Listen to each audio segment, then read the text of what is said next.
নবম শ্রেণী, দশম শ্রেণী এবং এসএসসি শিক্ষার্থী বন্ধুরা, এই ভিডিওতে আমি তোমাদের বাংলা দ্বিতীয় পত্র বিষয় থেকে একটি প্রবন্ধ রচনা শেখাবো। প্রবন্ধ রচনাটির নাম হচ্ছে সময়ানুবর্তিতা। প্রবন্ধ রচনাটির প্রথম পয়েন্ট হচ্ছে ভূমিকা। ঠিক সময়ে ঠিক কাজটি করাই সময়ানুবর্তিতা।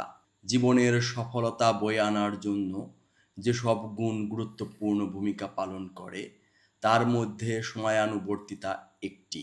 মানব জীবনের সকল অনুষঙ্গ সময় দ্বারা প্রভাবিত ও নিয়ন্ত্রিত।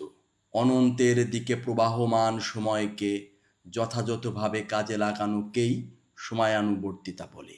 একবার সময়ের সদ্ব্যবহার করতে না পারলে পুনরায় আর তা ব্যবহারের সুযোগ পাওয়া যায় না। তাই সময়কে গুরুত্ব দিয়ে নিজ নিজ জীবন গঠনে সকলকে ঐকান্তিক হতে হয়। সময়ের কাজ সময়ে করলে জীবন সার্থক ও সুন্দর হয়। তারপরের পয়েন্ট হচ্ছে সময়ের বৈশিষ্ট্য। প্রবাহমানতা সময়ের সবচেয়ে বড় বৈশিষ্ট্য। সময় নদীর স্রোতের মতো প্রবাহমান তথা গতিময়। একই জলপ্রবাহে যেমন দুইবার ডুব দেওয়া যায় না, তেমনি একই সময়ে দুইবার পাওয়া যায় না। পৃথিবীর কোনো শক্তিই সময়ের গতিশীলতাকে রোধ করতে পারে না। নদীর জলপ্রবাহ ভাটির টানে চলে গেলেও আবার জোয়ারে ফিরে আসে, কিন্তু অতিবাহিত সময় আর ফিরে আসে না।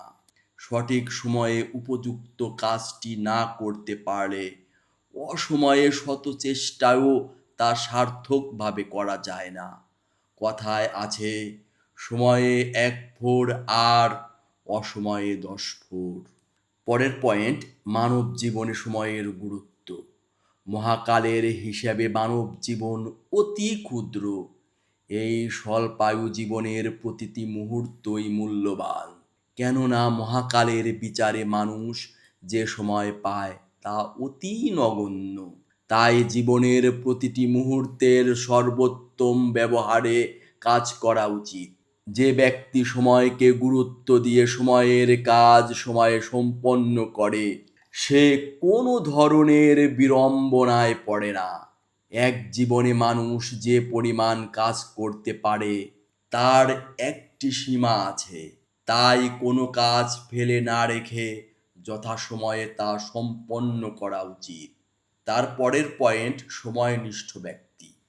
একজন সময়নিষ্ঠ ব্যক্তি সময়কে যথাযথভাবে কাজে লাগিয়ে প্রতিবার স্বাক্ষর রাখতে পারেন।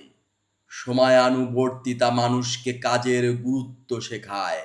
বিবেচক ব্যক্তি সময়ের গুরুত্ব বোঝেন, তাই তিনি সময়ের সদ্ব্যবহার করতে পারেন। যে সকল দার্শনিক, বিজ্ঞানী, লেখক ও শিল্পী পৃথিবীতে খ্যাত হয়েছেন, ধারণা করা যায় তাদের আরও অনেক গুণের মধ্যে সময়ানুবর্তিতা একটি। ছাত্র জীবনে সময়ানুবর্তিতা। একজন ছাত্রের ভবিষ্যৎ জীবন কেমন হবে তার অনেকখানি নির্ভর করে ছাত্র জীবনের ওপর। ছাত্র জীবনই ভবিষ্যৎ ফসলের বীজ বপনের কাল। এ সময়ে সময়ানুবর্তিতার শিক্ষা গ্রহণ করা উচিত। পড়াশোনা, খেলাধুলা সহ যাবতীয় কাজ গুরুত্ব অনুযায়ী সময় মতো করার অভ্যাস ছাত্র জীবনেই গড়ে তুলতে হয়। সময়ের সদ্ব্যবহার যে করতে জানে না সে কোনো কিছুতেই কৃতকার্য হয় না, ব্যর্থতা তার পিছু ছাড়ে না। জাতীয় জীবনে সময়ের মূল্য। জাতীয় জীবনে সময়ের তাৎপর্য ও গুরুত্ব অপরিসীম। বাংলাদেশ সরকারকে প্রতি বছর জুন মাসে পরবর্তী বছরের করণীয় ঠিক করে বাজেট ঘোষণা করতে হয়।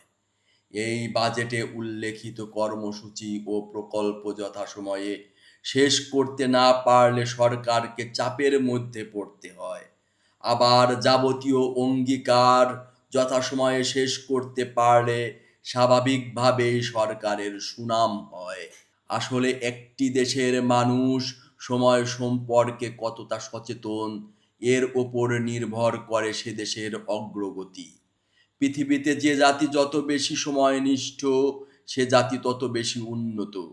আবার পরিশ্রমী হতে হলেও সময়নিষ্ঠ হওয়া দরকার। সময়কে কাজে লাগানোর উপায়।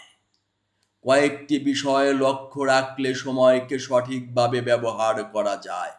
প্রথমত, লক্ষ্য স্থির করা। লক্ষ্যহীন মানুষ সময়ের অপচয় করে। দ্বিতীয়ত, করণীয়গুলোকে প্রয়োজন ও গুরুত্ব অনুযায়ী তালিকাবদ্ধ করা এবং ক্রমান্বয়ে সম্পন্ন করা।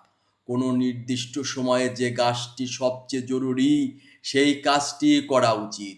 তৃতীয়ত, প্রতিটি কাজ শেষ করার সময়সীমা নির্ধারণ করা। এতে সময়ের অপচয় করার প্রবণতা কমে যায়। চতুর্থত, কি পরিমাণ সময় হাতে আছে তা বুঝে কাজ করা।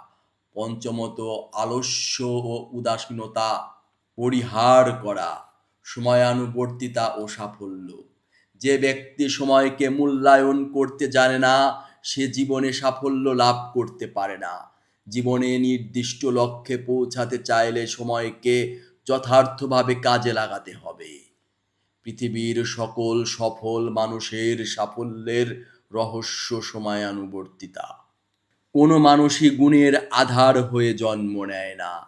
ক্রমাগত চেষ্টা ও অধ্যবসায়ের মধ্য দিয়ে মানুষ ধীরে ধীরে বিভিন্ন গুণ অর্জন করে। শৈশব থেকেই সময়ানুবর্তিতার চর্চা করা উচিত। সময়ের মূল্য বোঝাতে গোবিন্দচন্দ্র দাস লিখেছেন, আজ করব না করব কালি, এভাবে দিন গেল খালি।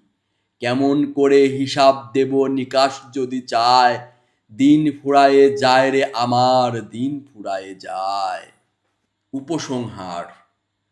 জীবন ছোট কিন্তু কাজের পরিধি ব্যাপক।